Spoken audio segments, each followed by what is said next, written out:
ನಮಸ್ತೆ ವೀಕ್ಷಕರೇ, ನಾನು ಡಾಕ್ಟರ್ ಚಂದನ, ಪ್ರಕೃತಿ ಚಿಕಿತ್ಸೆ ಹಾಗೂ ಯೋಗ ವೈದ್ಯೆ, ವೇದ ವೆಲ್ನೆಸ್ ಸೆಂಟರ್, ನಿಸರ್ಗಮನೆ, ಶಿರಸಿ. ನಮ್ಮಲ್ಲಿ ಸಾಮಾನ್ಯವಾಗಿ ಕೆಳ ಹೊಟ್ಟೆ ನೋವು, ಉರಿ ಮೂತ್ರ ಈ ಥರ ಎಲ್ಲ ಬಂದಾಗ ನಾವೇನನ್ನ ಸಸ್ಪೆಕ್ಟ್ ಮಾಡ್ತೀವಿ? ಹೆಚ್ಚಾಗಿ UTI ಅಂದರೆ ಯುರಿನರಿ ಟ್ರ್ಯಾಕ್ ಇನ್ಫೆಕ್ಷನ್, ಮೂತ್ರಪಿಂಡದ ಇನ್ಫೆಕ್ಷನ್ ಅಂತ ಹೇಳಿ ನಾವು ನೋಡ್ತಾ ಬರ್ತೇವೆ. ಈ ಮೂತ್ರಪಿಂಡದ ಇನ್ಫೆಕ್ಷನ್ ಹೆಚ್ಚಾಗಿ ಹೆಣ್ಣು ಮಕ್ಕಳಲ್ಲಿ ಜಾಸ್ತಿ ಕಾಣಿಸ್ತಾ ಬರುತ್ತೆ. ಗಂಡು ಮಕ್ಕಳಲ್ಲೂ ಸಹ ಬರುತ್ತೆ, ಆದರೆ ಪ್ರಮಾಣ ಹೆಣ್ಣು ಮಕ್ಕಳಲ್ಲಿ ಜಾಸ್ತಿ ಇರುವಂಥದ್ದು ಹೌದು. ಯುರಿನರಿ ಟ್ರ್ಯಾಕ್ ಇನ್ಫೆಕ್ಷನ್ ಕಂಡೀಷನ್ನಲ್ಲಿ ಯಾವುದೆಲ್ಲ ಲಕ್ಷಣಗಳನ್ನು ನಾವು ನೋಡ್ತಾ ಬರ್ತೀವಿ ಅಂತ ಹೇಳಿದ್ರೆ, ಒಂದು ನೋವು ಇರುವಂಥದ್ದು, ಹಾಗೆ ಬರ್ನಿಂಗ್ ಮೆಚುರೇಷನ್, ಉರಿ ಮೂತ್ರ ಕಾಣಿಸುವಂಥದ್ದು ಹೌದು, ಹಾಗೆ ಚಿಲ್ಸ್, ಚಳಿ ಆಗುವಂಥದ್ದು ಹೌದು, ಜೊತೆಗೆ ಫೀವರ್, ಜ್ವರ ಬರುವಂಥದ್ದು ಕೂಡ ಹೌದು.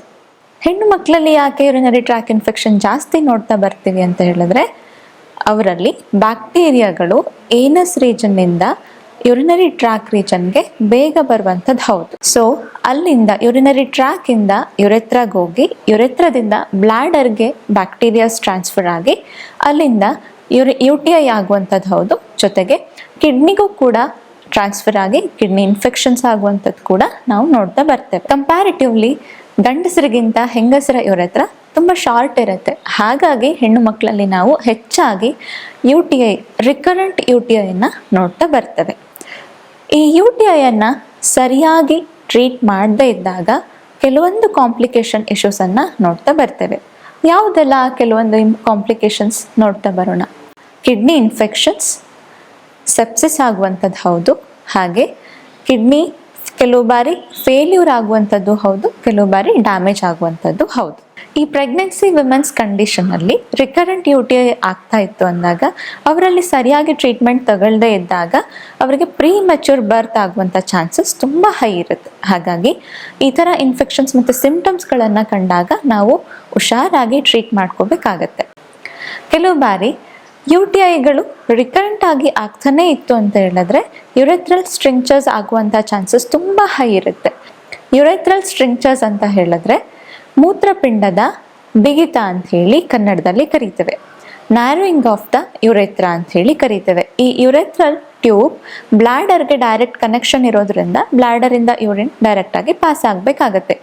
ಯಾವಾಗ ನ್ಯಾರೋಯಿಂಗ್ ಆಗ್ತಾ ಬರುತ್ತೆ ಆವಾಗ ಯೂರಿನ್ ಪಾಸ್ ಮಾಡಲಿಕ್ಕೆ ಕಷ್ಟ ಆಗುವಂಥದ್ದು ಹೌದು. ಇದನ್ನು ಮೇನ್ ಆಗಿ ಗಂಡಸರಲ್ಲಿ ನೋಡ್ತಾ ಬರ್ತೇವೆ. ಮನೆಯಲ್ಲೇ ಮಾಡ್ಕೊಳ್ಳುವಂತಹ ಕೆಲವೊಂದು ಪರಿಹಾರಗಳನ್ನು, ಸುಲಭ ಪರಿಹಾರಗಳನ್ನು ನಾವಿವತ್ತು ನೋಡ್ತಾ ಬರೋಣ. ಮೊದಲಿಗೆ ಹೆಚ್ಚು ನೀರನ್ನು ಕುಡಿಬೇಕಾಗತ್ತೆ. ಹೌದು, ನಾವು ಸುಮಾರು ನಮ್ಮ ಮನೆಗಳಲ್ಲಿ ನಮ್ಮ ತಂದೆ ತಾಯಂದ್ರಾಗಿರಲಿ, ಅಜ್ಜ ಅಜ್ಜಿಗಳಾಗಿರಲಿ ಹೇಳ್ತಾರೆ, ನೀರು ಚೆನ್ನಾಗಿ ಕುಡಿಬೇಕು, ನೀರು ಚೆನ್ನಾಗಿ ಕುಡಿಬೇಕು ಅಂತ ಹೇಳಿ.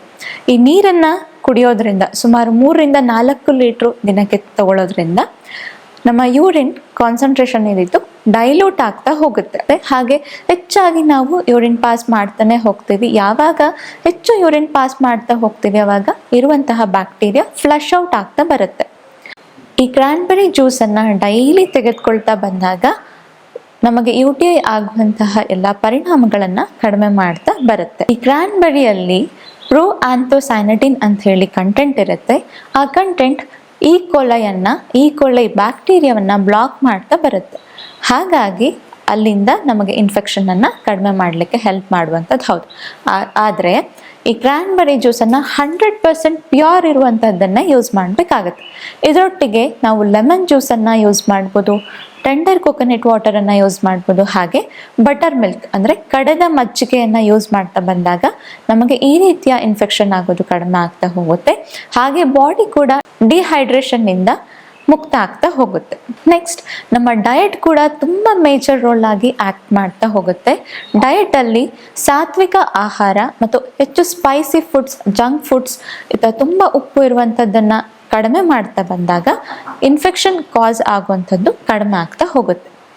ಇದರಲ್ಲಿ ಹೆಚ್ಚಾಗಿ ಪ್ರೋಬಯೋಟಿಕ್ಸ್ ಮತ್ತು ಬ್ಯಾಕ್ಟೀರಿಯಲ್ ಬೆನಿಫಿಷಿಯಲ್ ಫುಡ್ಸನ್ನು ನಾವು ಯೂಸ್ ಮಾಡ್ತಾ ಬರಬೇಕಾಗತ್ತೆ. ನಂತರ ಯಾವಾಗಲೂ ನಮ್ಮ ಬಾಡಿಯನ್ನು ರಿಲ್ಯಾಕ್ಸ್ ಆಗಿಟ್ಕೋಬೇಕು, ಅಂದರೆ ನಮ್ಮ ಸ್ಟ್ರೆಸ್ಸನ್ನು ಕಡಿಮೆ ಮಾಡ್ಕೋಬೇಕಾಗತ್ತೆ. ಈ UTI ಆಗಿರುವಂತಹ ವ್ಯಕ್ತಿಗಳನ್ನು ಆದಷ್ಟು ರಿಲ್ಯಾಕ್ಸ್ ಆಗಿ ಇಟ್ಕೋಬೇಕು, ಮನೆಯಲ್ಲೇ ಇರಬೇಕು. ಯಾಕಂದರೆ ಫ್ರೀಕ್ವೆಂಟ್ಲಿ ಯೂರಿನ್ ಪಾಸ್ ಮಾಡ್ತಾನೆ ಇರ್ತಾರೆ. ಅವ್ರಿಗೆ ಬರ್ನಿಂಗ್ ಮೆಚುರೇಷನ್ ಇರೋದ್ರಿಂದ, ಪೇನ್ ಇರೋದ್ರಿಂದ ತಡೀಲಿಕ್ಕೆ ಆಗದಿರುವಷ್ಟು ನೋವಿರುತ್ತೆ. ಅನ್ಕಂಫರ್ಟಬಲ್ ಆಗಿರ್ತಾರೆ, ತುಂಬ ಡಿಸ್ಕಂಫರ್ಟ್ ಫೀಲ್ ಮಾಡ್ತಾ ಇರ್ತಾರೆ. ಹಾಗಾಗಿ ಅಂಥ ವ್ಯಕ್ತಿಗಳು ಮನೇಲಿದ್ರೆ ಒಳ್ಳೆಯದು. ಅವರು ಮನೇಲಿ ಇರುವಂತಹ ಟಾಯ್ಲೆಟ್ಸನ್ನು ಯೂಸ್ ಮಾಡ್ಕೋಬೋದು. ಮನೇಲಿ ರೆಸ್ಟ್ ಮಾಡೋದು ತುಂಬ ಒಳ್ಳೆಯದು. ಸೊ ಇಂಡೋರ್ ಆಕ್ಟಿವಿಟೀಸನ್ನು ಮಾಡ್ತಾ ಬಂದಾಗ ನಮ್ಮ ಸ್ಟ್ರೆಸ್ ಕೂಡ ಕಡಿಮೆ ಆಗ್ತಾ ಹೋಗುತ್ತೆ. ಸ್ಟ್ರೆಸ್ ಕಡಿಮೆ ಆಗ್ತಾ ಇದ್ದಾಗ ಆಬ್ವಿಯಸ್ಲಿ ಇಮ್ಯುನಿಟಿ ಬೂಸ್ಟ್ ಆಗುತ್ತೆ. ಅಲ್ಟಿಮೇಟ್ಲಿ ಇಮ್ಯುನಿಟಿ ಬೂಸ್ಟ್ ಆಗ್ತಾ ಬಂದಾಗ ಆಬ್ವಿಯಸ್ಲಿ ನಮ್ಮ ಇನ್ಫೆಕ್ಷನ್ಸ್ ಏನು ಬ್ಯಾಕ್ಟೀರಿಯಲ್ ಇನ್ಫೆಕ್ಷನ್ ಆಗುವಂಥದ್ದು ಕಡಿಮೆ ಆಗ್ತಾ ಹೋಗುತ್ತೆ. ನೆಕ್ಸ್ಟ್ ಹೈಜಿನ್ ಆಗಿರಬೇಕು ಅಂತ ಹೇಳಿ ಎಲ್ಲರೂ ಹೇಳ್ತಾರೆ. ಆದರೆ ಹೇಗೆ ಶುಚಿಯಾಗಿರಬೇಕು? ಶುಚಿಯಾಗಿದ್ದಾಗ ಮಾತ್ರ ನಾವು ಅನಾರೋಗ್ಯದಿಂದ ದೂರ ಇರ್ಲಿಕ್ಕೆ ಸಾಧ್ಯ. ಸೊ ಯಾವ ರೀತಿ ಇರಬೇಕು? ಈ UTI ಕಂಡೀಷನ್ಸಲ್ಲಿ ನಾವು ಯಾವ ರೀತಿ ಹೈಜಿನನ್ನು ಮೇಂಟೈನ್ ಮಾಡಬೇಕು?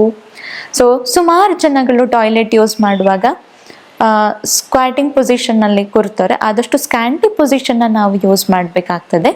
ಜೊತೆಗೆ ಯಾವಾಗಲೂ ಸ್ಯಾನಿಟೈಸರನ್ನು ಬಳಸುವಂತಹ ಅಭ್ಯಾಸ ಇಟ್ಕೋಬೇಕಾಗ್ತದೆ.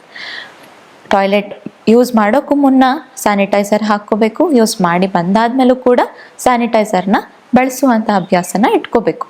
ನಂತರ ಕೆಲವು ವ್ಯಕ್ತಿಗಳಲ್ಲಿ ಟಾಯ್ಲೆಟ್ ಯೂಸ್ ಮಾಡಿ ಬಂದಾದ್ಮೇಲೆ ವೈಪ್ ಮಾಡುವಂತಹ ಅಭ್ಯಾಸ ಇಟ್ಕೊಂಡಿರ್ತಾರೆ. ಸೊ ಅಂಥ ಕಂಡೀಷನಲ್ಲಿ ಅಂಥ ವ್ಯಕ್ತಿಗಳಲ್ಲಿ ಏನು ಮಾಡಬೇಕು? ವೈಪಿಂಗನ್ನು ಬ್ಯಾಕಿಂದ ಫಾರ್ವರ್ಡ್ ಮಾಡೋದಕ್ಕಿಂತ ಫ್ರಂಟಿಂದ ಬ್ಯಾಕ್ ವೈಪ್ ಮಾಡೋದ್ರಿಂದ ಬ್ಯಾಕ್ಟೀರಿಯಾ ಟ್ರಾನ್ಸ್ಫಾರ್ಮ್ ಆಗೋದನ್ನು ನಾವು ಅವಾಯ್ಡ್ ಮಾಡ್ತಾ ಬರ್ತೇವೆ. ಸೊ ಈ ರೀತಿಯ ಮಾಡೋದ್ರಿಂದ UTI ಆಗೋದನ್ನು ನಾವು ತುಂಬ ಬೇಗ ಕಡಿಮೆ ಮಾಡ್ತಾ ಬರ್ಬೋದು. ನಾವು ಸುಮಾರು ಕಂಡೀಷನ್ಸ್ ಅಥವಾ ಸುಮಾರು ಜನಗಳಲ್ಲಿ ನೋಡ್ಬೋದು, ಈ ಜಾಸ್ತಿ ನೀರು ಕುಡಿದಾಗ ತುಂಬ ಸರಿ ಯೂರಿನ್ ಪಾಸ್ ಮಾಡಬೇಕಾಗತ್ತೆ ಮೇಡಮ್, ಹಾಗಾಗಿ ನೀರು ಕುಡಿಯೋದು ಕಡಿಮೆ. ಈ ಹಾಸ್ಪಿಟಲ್ಸ್ ಸ್ಪೆಷಲಿ ನಮ್ಮ ಹಾಸ್ಪಿಟಲಿಗೆ ಬಂದಾಗ ಹೆಚ್ಚಾಗಿ ಫ್ರೂಟ್ಸ್ಗಳನ್ನ ಕೊಡೋದು, ಜ್ಯೂಸಸ್ನ ಕೊಟ್ಟಾಗ ಇಲ್ಲ ನಾವು ಅದೆಲ್ಲ ತೊಗೊಂಡಾಗ ಹೆಚ್ಚಾಗಿ ಯೂರಿನ್ ಪಾಸ್ ಮಾಡಬೇಕು, ಹಾಗಾಗಿ ನೀರು ಕಡಿಮೆ ತಗೋತಾ ಇದ್ದೀವಿ ಅಂತ ಹೇಳ್ತಾರೆ. ಮತ್ತೆ ಕೆಲವರು ಹೇಳ್ತಾರೆ ಹಣ್ಣುಗಳನ್ನೇ ತಿಂತಾ ಇದ್ದೀವಿ, ಜ್ಯೂಸ್ನೇ ಕುಡಿತಾ ಇದ್ದೀವಿ, ಅದರಲ್ಲೇ ನಮಗೆ ಸಾಕಲ್ವಾ, ಮತ್ತೇನು ನೀರು ಕುಡಿಯೋದು ಅಂತ ಹೇಳ್ತಾರೆ. ಹಾಗೆಲ್ಲ ಮಾಡಬಾರ್ದು. ಸೊ ಹಣ್ಣುಗಳ ಜ್ಯೂಸೇ ಬೇರೆ, ನೀರೇ ಬೇರೆ ಆಗುತ್ತೆ. ನೀರನ್ನು ಚೆನ್ನಾಗಿ ಕುಡಿತಾ ಬರಬೇಕು. ಆಗ ಮಾತ್ರ ನಿಮ್ಮ ಯೂರಿನ್ ಡೈಲ್ಯೂಟ್ ಆಗೋದಕ್ಕೆ ಸಾಧ್ಯ. ಇನ್ನು ಕೆಲವರಲ್ಲಿ ಈ ಲಾಂಗ್ ಟ್ರಿಪ್ಸ್ ಎಲ್ಲ ಮಾಡ್ತಾ ಇರ್ತಾರೆ. ಟ್ರಿಪ್ ಎಲ್ಲ ಹೋಗ್ತಾ ಇರುವಾಗ ಯೂರಿನ್ನ ಹೋಲ್ಡ್ ಮಾಡ್ತಾರೆ ಅಥವಾ ನೀರನ್ನು ಕಡಿಮೆ ಕುಡಿತಾರೆ. ಅದನ್ನು ಮಾಡಬಾರ್ದು. ಆ ಟೈಮಲ್ಲಿ ಹೆಚ್ಚಾಗಿ ನೀರು ಕುಡಿತಾ ಇರಬೇಕು.